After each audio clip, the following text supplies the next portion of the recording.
As Utah prepares for their debut season in the Big 12, they will be taking on a familiar foe they haven't seen in 14 years. That's right, Utah and TCU are back in the same conference, and we're going to talk all about the future of this renewed rivalry on today's Locked On Utes and Locked On Horned Frogs crossover.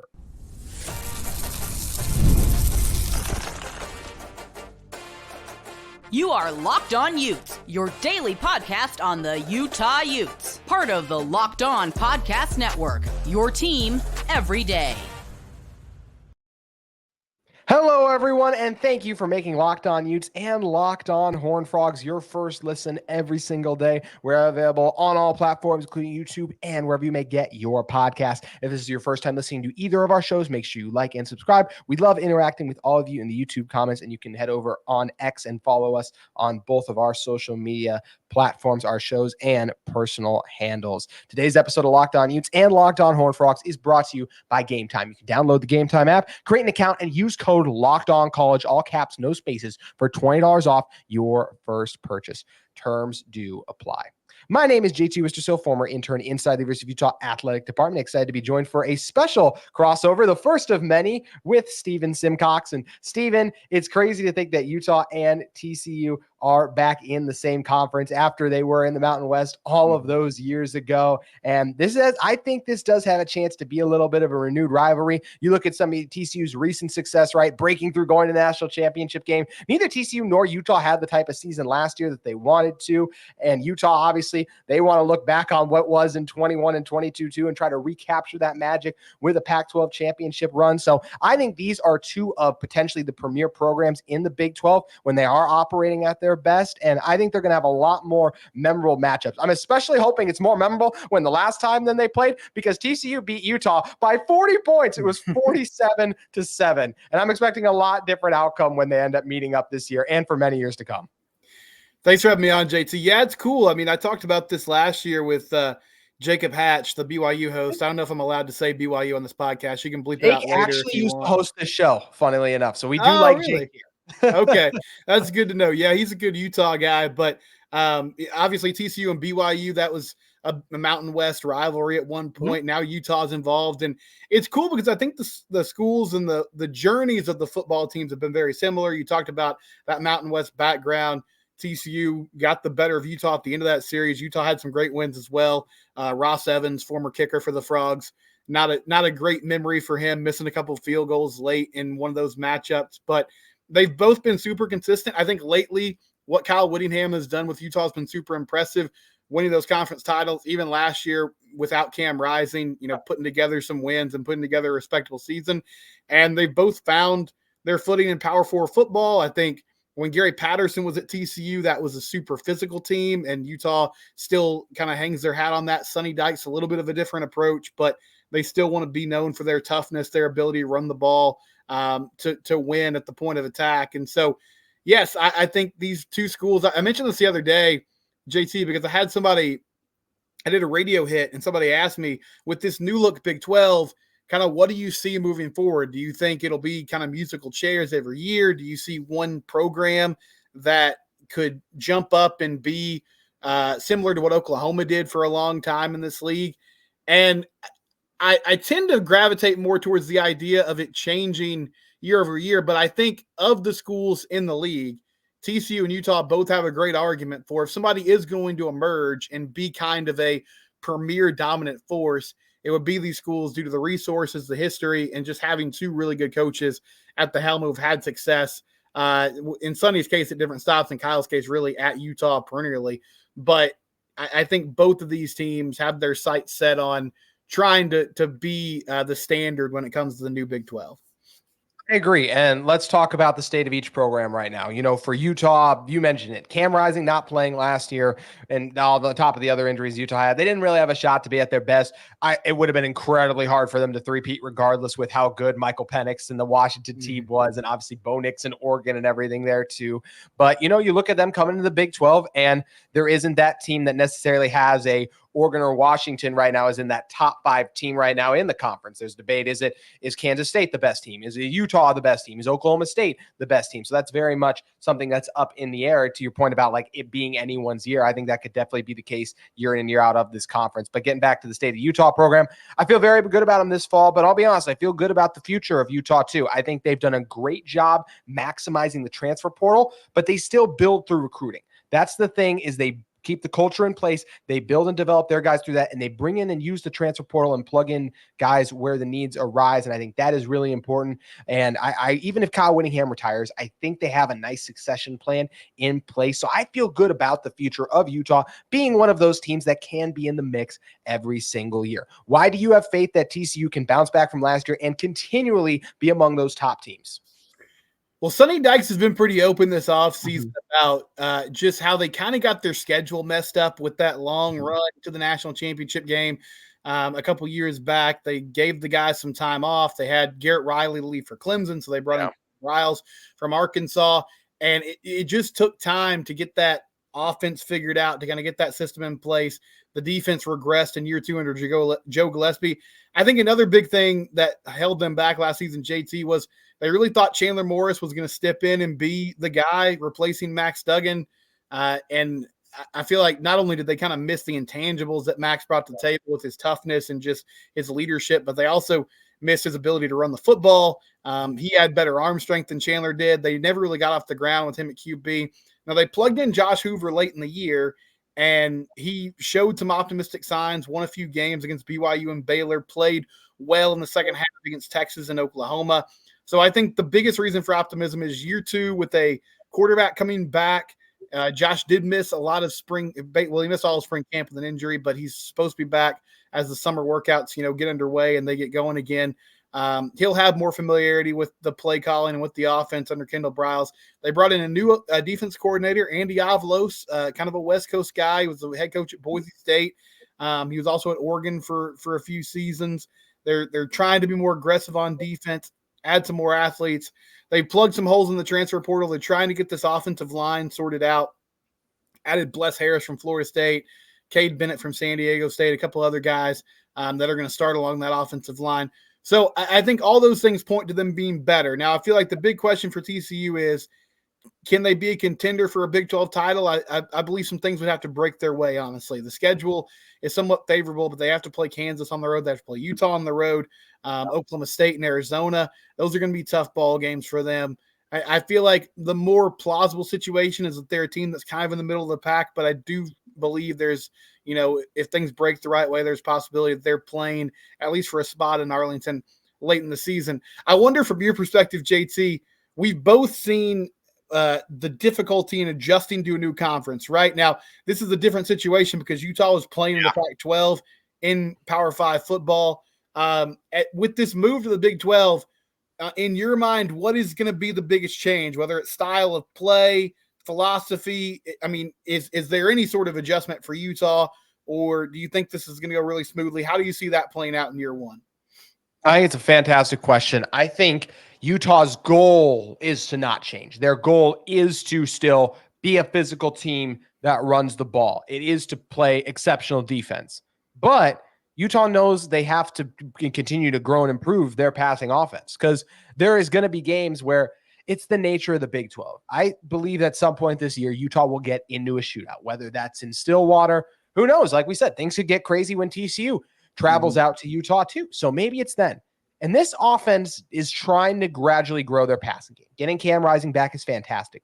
But they also lured a guy over from Syracuse, and Damian Alford, who had over 600 yards receiving last year and averaged 19 yards a catch.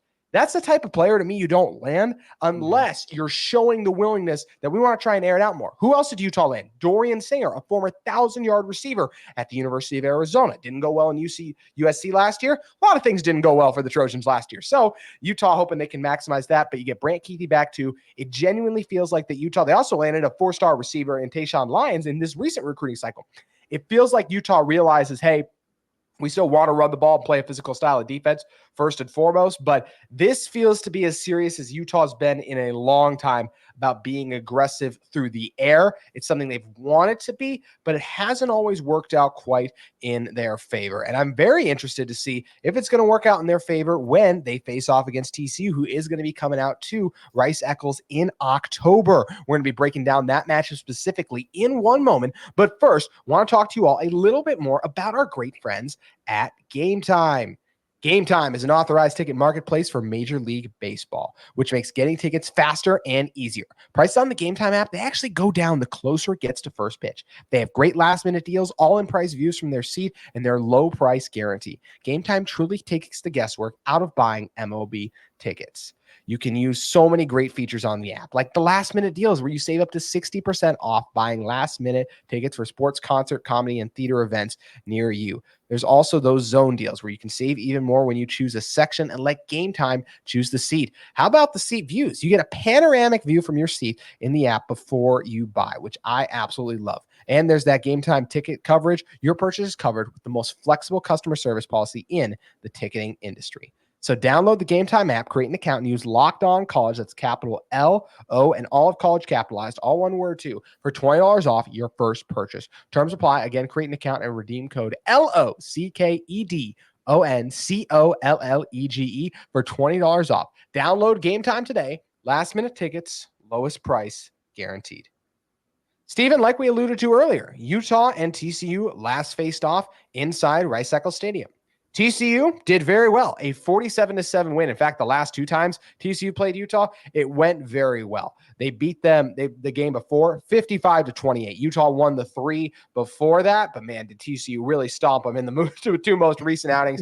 Now these two teams on much more level footing, even if, as we said, right now we expect Utah is going to be higher in all the preseason rankings. I expect Utah to be better than TCU this year. As you said, TCU is still trying to figure some of those things out. And look, when we're talking about this matchup in 2024, this is a Utah team that's incredibly hard to beat at home. Since 2018, they've lost, or since the 2018 season concluded, so 2019 and on, they've only lost one game at home, and that was to Bo Nix, who ended up being a Heisman finalist, came in there, and Cam Rising didn't play either. So it's very tough to win inside Rice-Eccles Stadium. Do you think this TCU team, by the time the Big 12 season ramps up a little bit more in October, will have the chance to make a big statement in the college football world? I think so. I mean, I feel like the big question for TCU going into the year is learning a new defense under Andy Avalos, bringing a lot more blitzes, bringing more pressure, going to more 4 and 5 down sets with their linemen instead of the 3-3-5 that they were accustomed to. How do they adjust to that? This will be later on in the season. They should have at least a better feel for that scheme. I mentioned Josh Hoover earlier and him returning and being a factor in the passing game. They've got a really loaded receiver room. Eric McAllister, who they brought over from Boise State, had over 800 yards in about 10 games last year. Savion Williams is a returning player who's been a starter for them the past few seasons. J.P. Richardson was their leading receiver, and he's back in the slot spot. And they also got some guys behind him who could be electric. The biggest question I have, and you can correct me if I'm wrong, JT, but when I think about Utah and kind of who they are, their identity, I see them as being very similar to Kansas State, another team in this conference that's had a ton of success from the physicality standpoint, playing great defense, running the football. Now, TCU has not fared super well against K-State lately. They got destroyed last year in Manhattan. They lost in the Big 12 championship game. They did beat them in the regular season a few years back. But I think this will be a huge test for Sonny Dykes and a good kind of measuring stick for his program. And, okay, how can you stand up against a team that is going to come right at you, come at you downhill? Is the run defense improved? Can you get pressure on Cam Rising? JT, for you, I read today when the season starts, Cam Rising, it'll be 600-plus days since he took a snap. So I imagine by the time this game rolls around, we'll at least have a good feel for where he is. But as far as he goes, what do you expect from him this year? And then when these two teams, match up later on in the season, how do you kind of feel like it's shaking out, and what does it look like for the Utes? I expect him to be playing well. I think it's very nice for Utah that their non-conference games are Southern Utah. Literally, Cam should only play the first half of that game, so a great tune-up there. Then they play Baylor at home. Baylor's another program that like TCU, right? And you guys are in a better place than they are, of course, like has the potential to be towards the top of the conference. But there's a reason that Dave Aranda nearly got axed last season with how everything went. And I know the game last year when Utah went down to Baylor was ugly, but it should be a lot different this year with Cam getting back. So I expect that to be another opportunity for Cam to get right. And look, I have the faith that because Cam has been off for so long, he's going to be ready to go. Is there durability questions about him getting injured? Of course there is, because he has gotten hurt. But when he usually gets hurt, he has gotten hurt later in the season as well, I will add. If we look back in the 2021 season, he didn't start the season, but got through there. But I'll say 22 was he got hurt at a game and then ended up missing a big game against Washington State on the road. That's where they had their backup come in and win some games and things. So Cam at times does get hurt. But I do think in the spring game, all I wanted to look for was looking to see, okay, how does Cam look? Does everything look fine? Does it look good? And it feels like he was able to shake a lot of that rust off in the spring.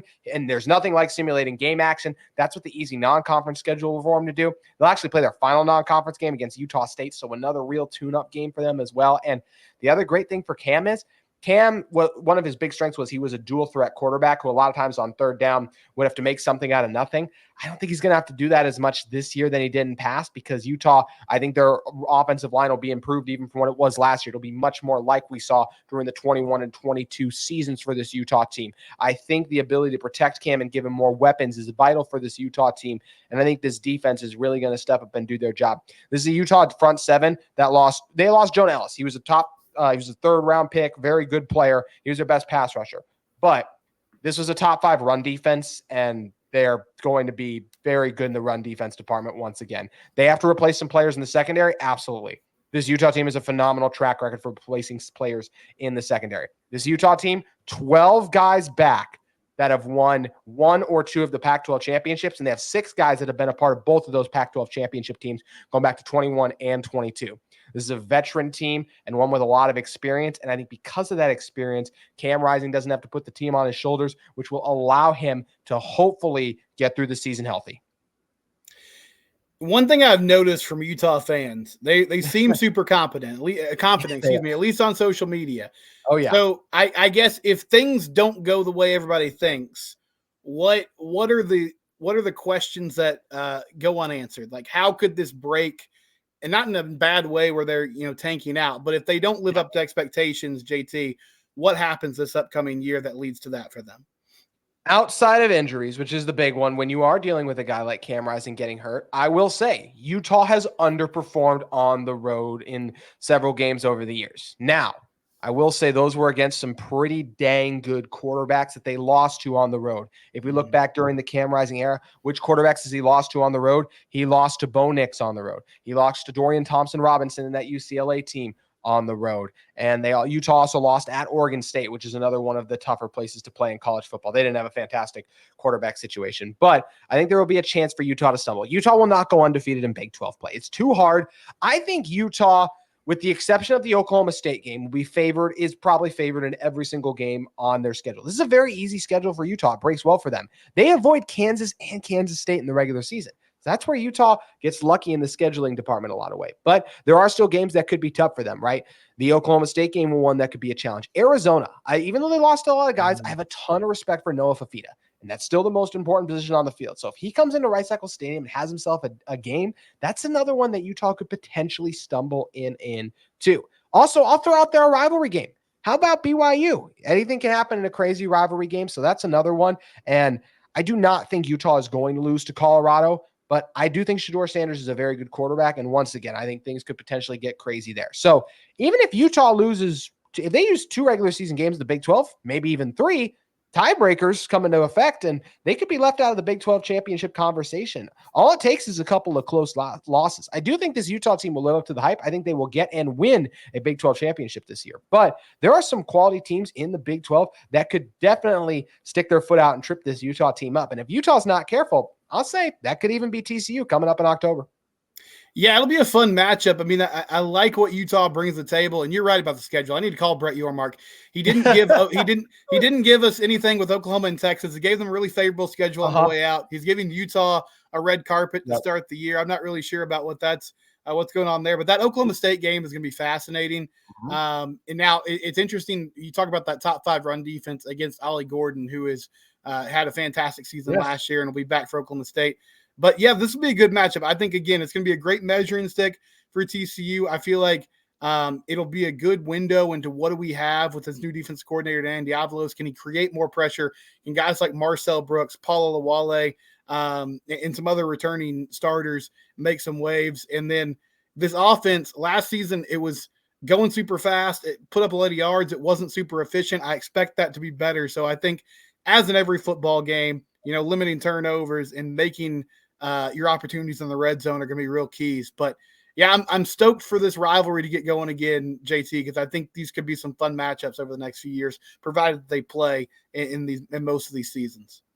Yeah, that's my hope as well. I think it'll be a lot of fun. I expect Utah to win this fall, as I mentioned. You even said, Steven, it's just a fact. Like, it will be if Utah, with how good Utah is at home, it will be an upset if TCU goes up there and does it. But if things go right, potentially they'll have a shot to, which is going to be a lot of fun. And one of the reasons that TCU has had a lot of success is because they are, of course, in Texas. And Texas is one of the top high school football states. Utah has had some success recruiting Texas. They found Brant Keithy. They found Devin Lloyd, a couple of these guys that they've been able to find, these hidden gems that have really worked for them. But now Utah really has to recruit Texas well and they've shifted a lot more of their focus there as well too, because that's what a lot of Big 12 schools are doing. They're shifting their focus there. And it's an opportunity for Utah to play more games in the Texas market, which I think will be appealing to Big 12 recruits. In your opinion, with what TCU has done, what is the key to recruiting Texas successfully? So I say this in a loving way and somewhat in a joking way, but Texas high school football is a cult. It is its own culture. It's its own entity. When I say we take it seriously, like, I think I'm understating it. I'm sure most of you have seen Friday Night Lights. And while that, it's a little bit exaggerated, like, that is a great window into how important high school football is in that state. And with that being said, the high school football coaches in Texas are really great. They run their programs well, and they have a certain expectation for how much attention and, I guess, how much they see these college coaches in the building. So that's going to be a little more of a bit of a challenge for Kyle Whittingham and his staff because of the distance. But with recruiting becoming more national, I think that's part of the deal now, right? And so I feel like the biggest thing is just being in the building as much as you can, having success with the guys that you get. So when you land a player from Texas, if you can develop them and show proof of concept, and that high school coach knows, hey, if I send my guy over here, they're going to become a good player. They'll have a chance to play. They're going to treat them well. And that's a big deal. The other optimistic thing I would say, and I don't know a lot about where Utah stands in this space, but given how they recruit, I imagine they're competitive at least. With NIL now, I mean, that's a huge equalizer, right? Like, if you don't have the boots on the ground to form that relationship and the 24/7 nature, like, the thing about TCU is, Sonny talks a lot about building a fence around Dallas-Fort Worth. Like, he can drive 40, 50 miles in each direction. And honestly, he could probably put a team together, JT. Like, there's a ton of talent in that corridor along Interstate 35, down I-20, across I-30. And that's what, when he was at SMU, that's what he did well. They branded themselves as like the school of Dallas. They brought in a lot of guys from that area. He's carried that over to TCU. That's been a huge strategy for them. The transfer portal is, hey, if you're a local DFW kid and you went to Alabama and it didn't work out, just come on home. Like, come home. You can play here. You can be closer to your family. And they've started to build that momentum in high school as well. But yeah, I think the biggest thing is still making those inroads with high school coaches in the state of Texas, because they have a lot of influence.